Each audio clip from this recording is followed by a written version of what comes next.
Good afternoon, folks, on an odd Thursday, and I'm your host of the ARCA Racing Podcast, Colby Evans, coming to you today with my brand new show called Backmarker Battles. I am so happy to bring this to you guys. I've been thinking about this maybe for about two months to 3 months now, because I've been posting a lot of these battles on the Start and Park account. There's my little plug. But I've been posting these, and I thought, why not just turn this into a show where I just talk about it every week? While also post it on the Twitter. I can also come after every week and talk about the battles and give you guys updates and where these teams are. Now, unfortunately, with only 4 races to go into the season, it's only going to be 4 episodes for now, but I hope to continue this into 2022. It's just kind of a trial run to see how it goes. I hope you guys like the feed. I hope you guys like it. Hopefully any feedback will help, but let's get right into it. I hope you guys enjoy. Right into the trucks. Now, mainly what a lot of people don't realize is, the truck series, yeah, we got 40 truck fields, but we usually see kind of the same teams winning quite often. I mean, it's fair to say that, but the mid-pack battles in the truck series, I really don't feel like get a lot of attention. And what many people not know is that there is a bonus for the top 20 trucks in owner points at the end of the season, the top 20 in the field. Now, if I'm correct, though, the rule is that you have to have attempted every race to be available. No part-time teams, I believe, are allowed for this. Even if you've had to skip one race, I believe that is the rule because that came into play in last year's Xfinity battle. And right now, the battle itself is pretty tight between the 25, the 1, and the 23. That is right. The DGR truck, Haley Deegan's truck, is 20th in points on the bubble with just 2 races to go. They currently hold a 10-point lead over the 23 of GMS Racing and a 16-point lead over the 02 of Young's. Now, with the truck series giving away 40, at most 60 points a race, that could change by an instant. But with the way these truck teams do purse money, it's fair to say that before they took the purse money away, go back to some of those old truck races, and you can even see the purse money was never always that good. It really wasn't for truck series teams. Sponsorship was very dependent. And that top 20 bonus, while I cannot give out the exact number of how much that bonus is, let's just say that for a lot of these teams, even a team like DGR in that one team, getting that bonus is very crucial to how you start setting up your 2022 budget. And for a team like DGR and GMS, the bonus may not be the biggest deal and the biggest problem, but for a team per se like Young's Motorsports and a team like Rackley War, which is directly in front of the 25 team, the one team, I mean, that bonus is huge. That bonus, sometimes teams go into debt over the season, and they rely on those bonuses to try to get them out of there. Would not be shocked if a team like Rackley War, not saying it's in debt, but would not be shocked if a team like Rackley War and a team like Young's are fighting to get that bonus, because in a way, it could mean their season. It really could. Now, per se, that both teams will be back next season is true. It is true.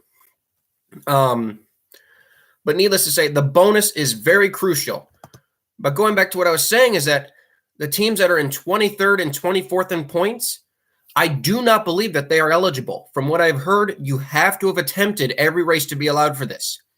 And the 56 of Hill Motorsports and the 9 team of CR7 Motorsports have only attempted 18 of the 20 races.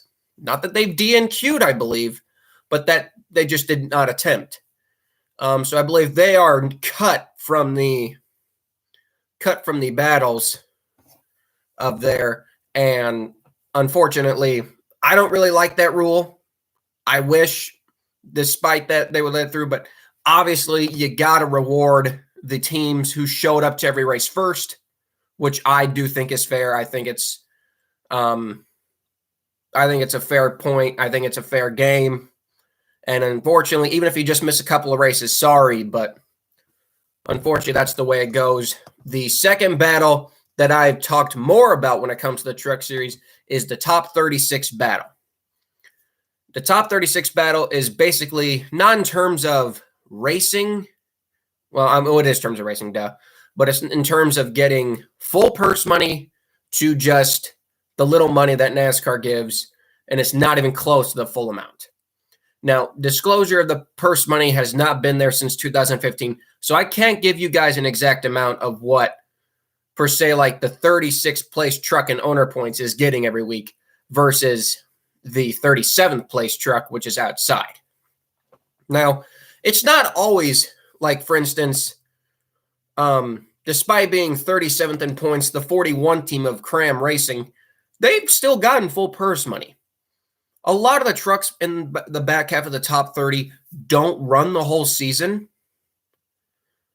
They kind of skip a couple races, and if that truck does not show up, then that top 36 gap simply moves down to the point where the highest 36 trucks and owner points will then get full purse money, and anyone else below will get, I've heard numbers as low as 1,500, and I've heard numbers as high as 3,500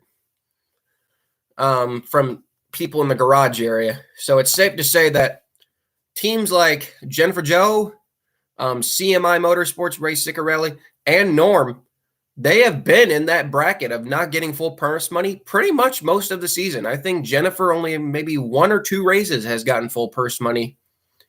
And I don't think the 49 has gotten full purse money, and I don't think Norm has gotten any full purse money races this season at all, which just shows you the fact that they're able to hang on is a testament to their will to compete.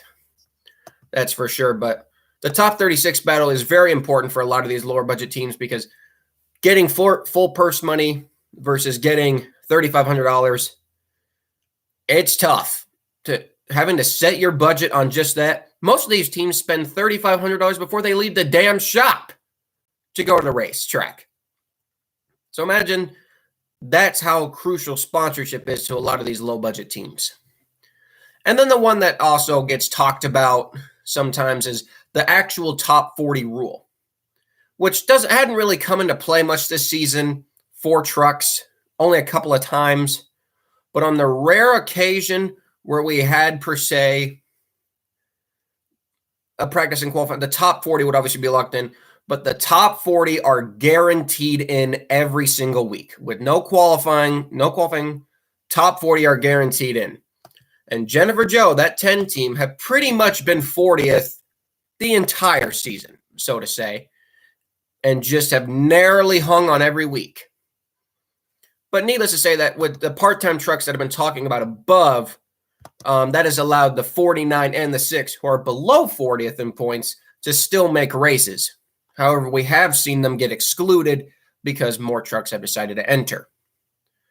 Now, at Martinsville, the 49 and the 6 may not make it. We might see a full field of 40 there, and those guys might not make it. But at Phoenix, that will be a practice and qualifying event, which likelihood is they may not make due to their trucks not being up to full par. So that's kind of the truck series part of the back markers. So for the people who think, like, oh, why is Young's Motorsports out there? They're not, really accomplishing anything running 20th, 15th, even when they can squeeze out a good run with one of their trucks. At the end of the day, they're always fighting for a battle. And sometimes they're just competing to race. Sometimes they're competing for a bonus. But this bonus for the top 20 is not over by any means. Still got 2 races left. A lot can happen, especially with 40 trucks in the field. It would be great to see Young's team be able to get the bonus. But it's going to be pretty tough to pass the GMS trucks and, of course, the DGR trucks. But anyway, that was kind of the truck portion of Backmarker Battles. Now we get into kind of the what's kind of been more publicized by me this year is the Xfinity battle. And this battle has been going on since dang Daytona, when we had, I believe it was 44 cars. I have to believe it was either 44 or 45 cars show up. And it was a big deal. We weren't going to start 36. We were going to have 9 DNQs. That's a lot of cars. And practice showed, man, a lot of these teams were scared. I remember talking to some of my buddies who were down there, and they were shocked at how much power the Chevrolets had versus some of their Fords, and they were worried that they were not going to have enough owner points. Although, sadly, come qualifying, it got rained out. And we'll start off with the top 40 rule, which goes the same way as trucks. That kicked out teams like Jordan Anderson and Bassett Racing and the 03 Our Motorsports team.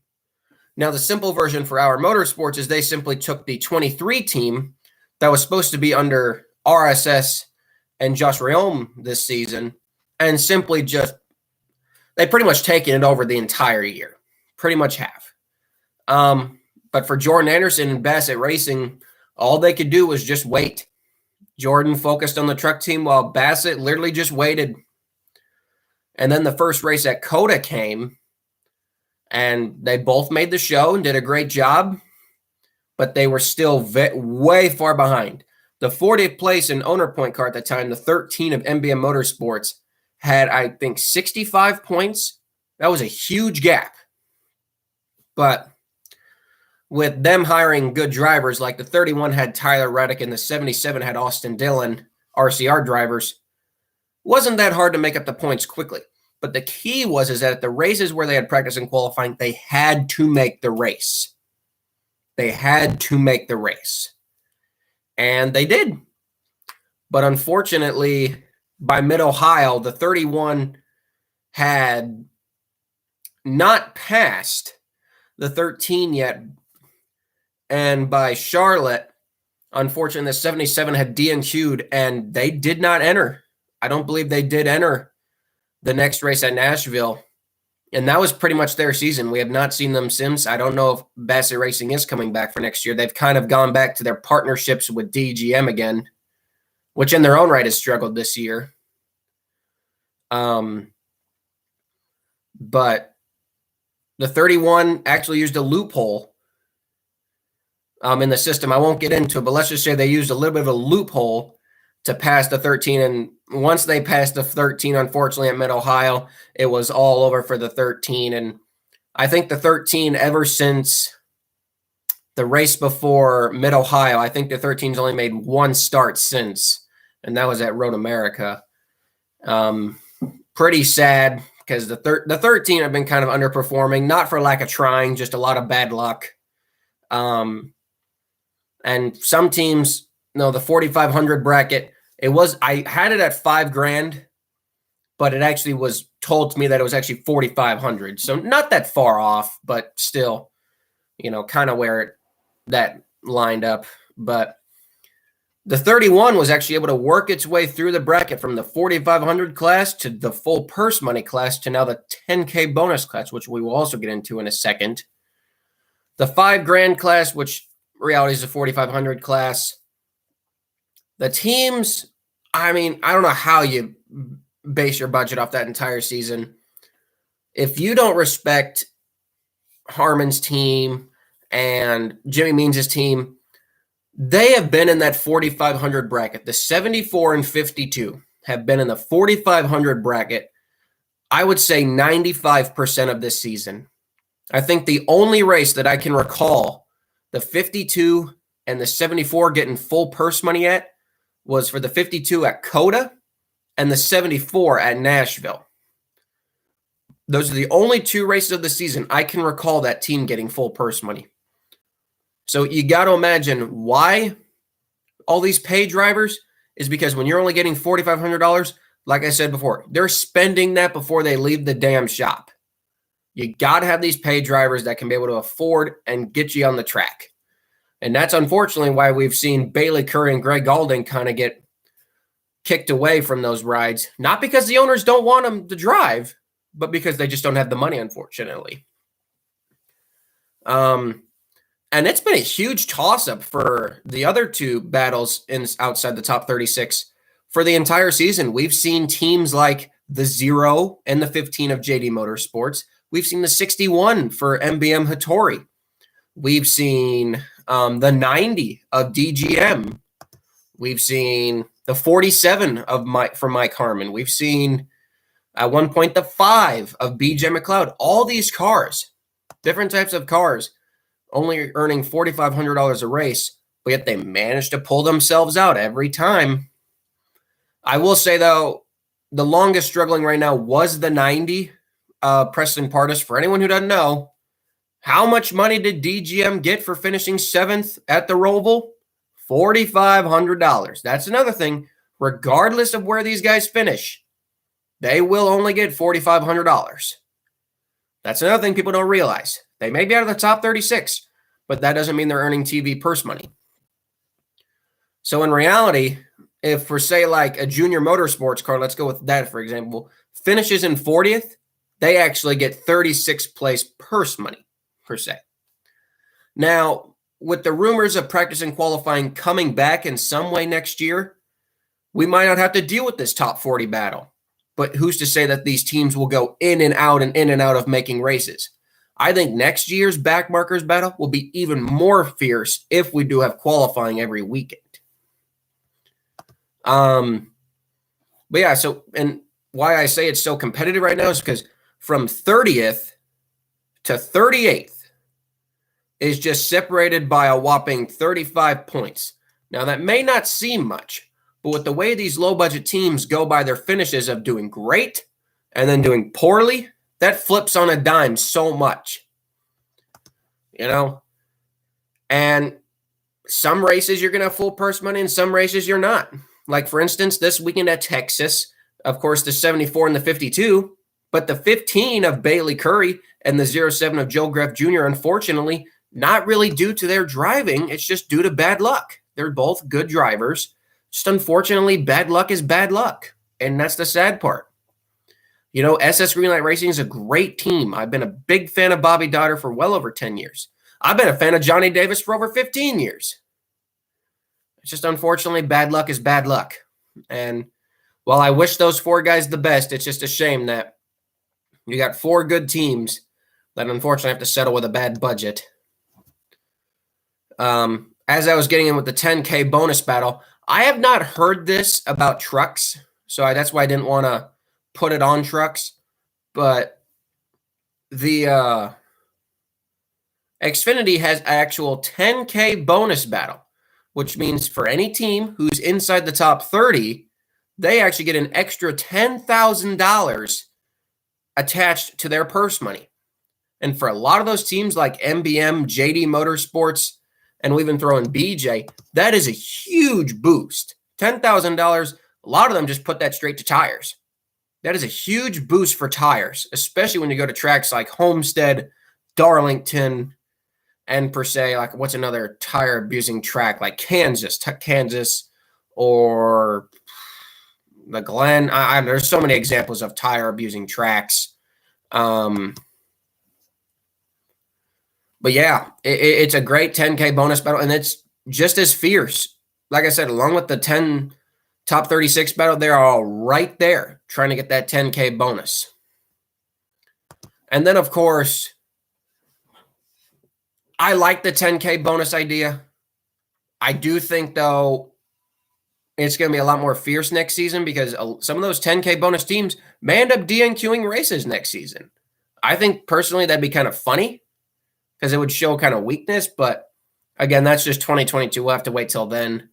And then, of course, the same battle I was talking about before with the trucks, the top 20, which was formerly the top 30 end of the year owner point battle. Now, of course, you have to attempt all the races, but with Xfinity being the way it is, you can't afford to skip a race. So the top 20 battle is currently being held. The bottom two right now in real danger are the 92 and the 23 DGM Racing and Our Motorsports. The 44 of Tommy Joe Martin's motorsports team, they are 16 points out. The 36 is 17 points out. Now, those are really the two closest cars, as 23rd place Sam Hunt Racing is over 30 points, almost 40 points out.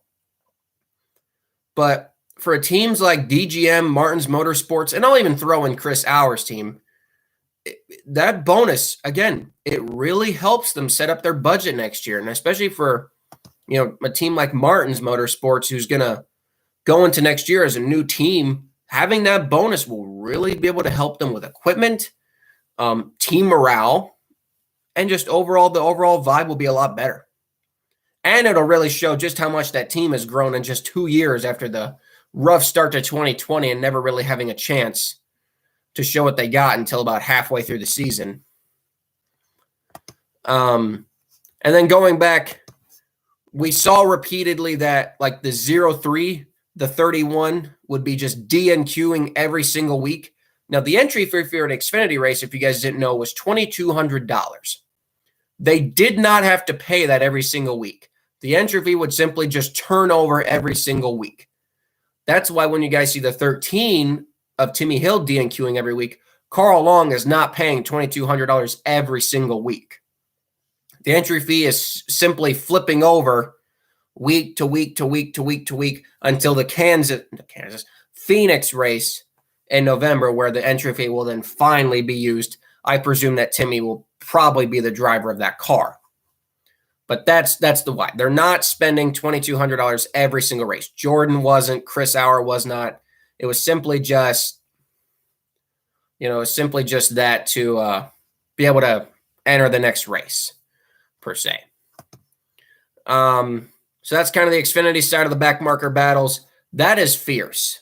When you think about, a lot of people say that's just kind of a 10-car series. I can agree with that to an extent, but I will say that the Backmarkers definitely provide a lot of entertainment in the Xfinity series, and it's very fierce. Some teams just hoping to race, some teams trying to get full purse money, some teams trying to get extra purse money. It's a side of the Xfinity series, which, again, you ask yourself, why do BJ McLeod Motorsports show up? Why do Tommy Joe Martins show up?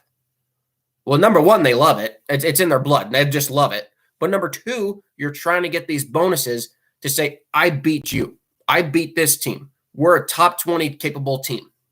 It's a huge morale boost. And I love the will that they have to compete. Moving on to the Cup Series, our final portion of the show.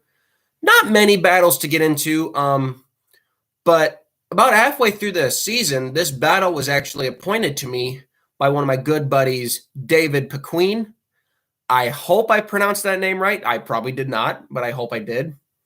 And it was the top 33 charter battle. Now, this is actually one of the battles that is actually in somewhat known to fans, and that is simply is if the charter of that said team is in the bottom three, which means it's 34th and below for 3 straight years, NASCAR has the opportunity to repossess that charter. Now, I don't believe that has ever come into play until this year, where the 51 of Pettyware Racing, which is simply the old 44 charter from the old 44 team, simply leased to Rick Ware. Petty has no other affiliation other than the name. It's all Rick Ware's team. And unless that 51 can finish inside the top 33, unfortunately, NASCAR does have the opportunity to take it away from them and more than likely give it to the 45 of Kurt Busch. But right now, that team is still in the top 33. Kind of the backmarker, the real backmarkers of Cup. The 78, which was formerly Go Fast Racing, and then you got the 4 Rick Ware cars, and then you got Starcom. Live Fast Motorsports currently sits from the top 36 leaderboard, sits 31st. The 52 of Rick Ware Racing sits 32nd. And the 51 sits right on the bubble in 33rd. The 53 sits 34th.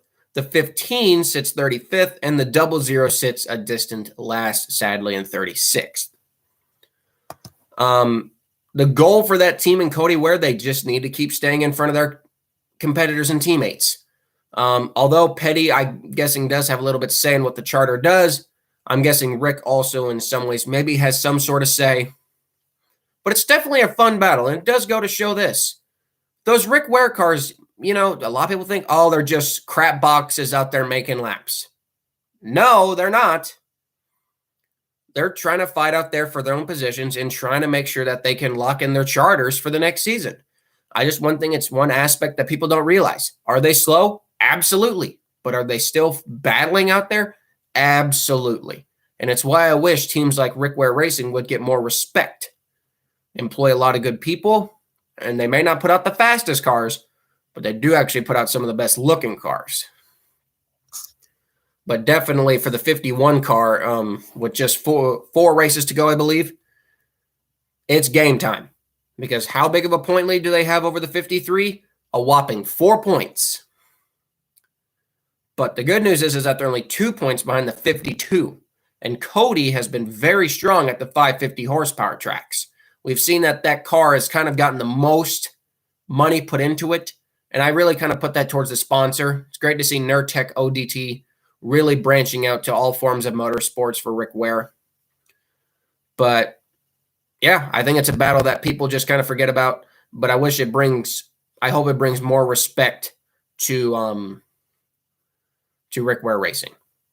And our last battle to talk about for Cup and overall is the top 25 battle. Now, this is not this is kind of similar to the top 20 bonus battle, but this is actually for the top 25 teams.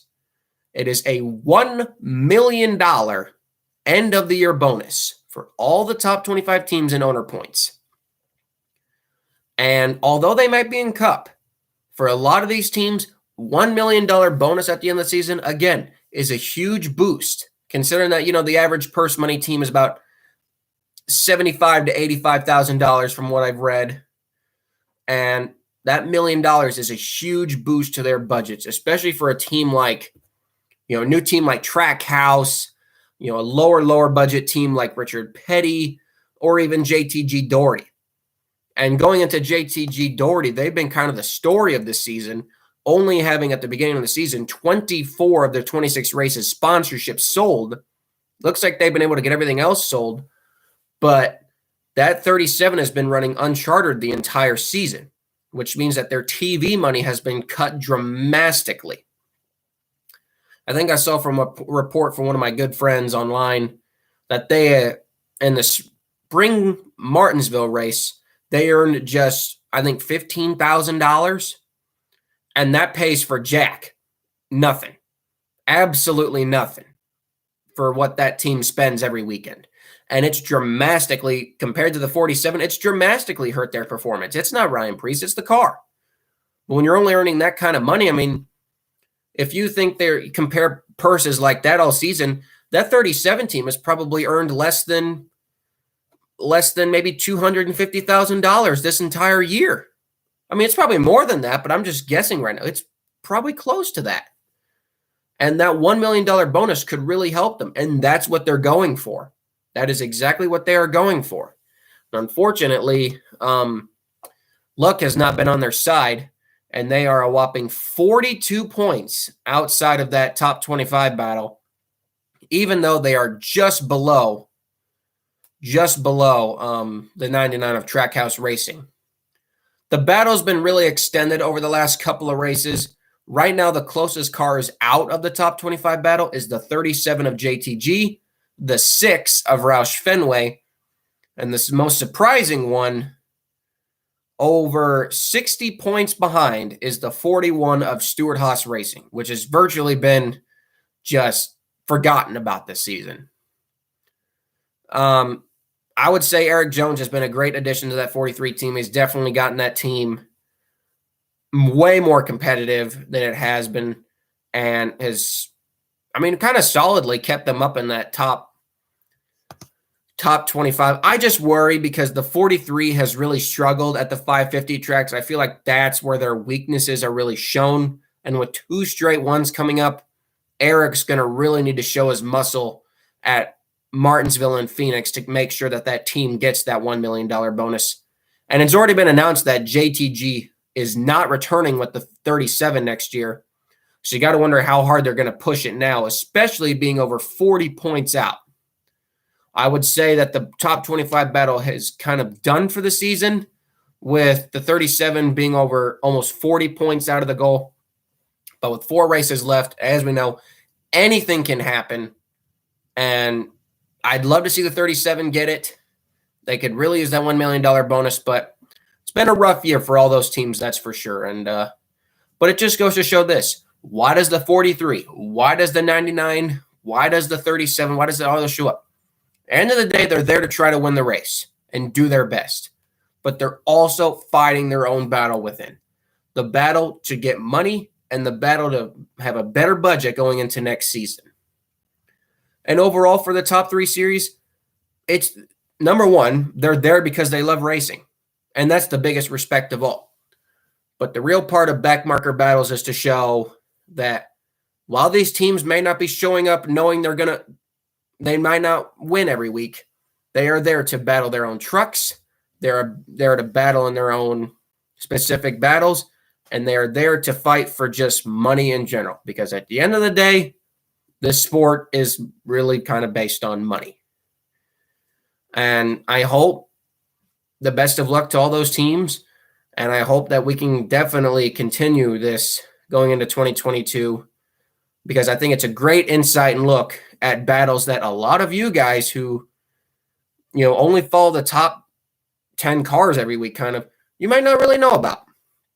So I hope if you guys watched this episode today, you guys maybe have learned something new. We'll be back here next Thursday with episode 2 of Backmarker Battles. I hope you guys enjoyed.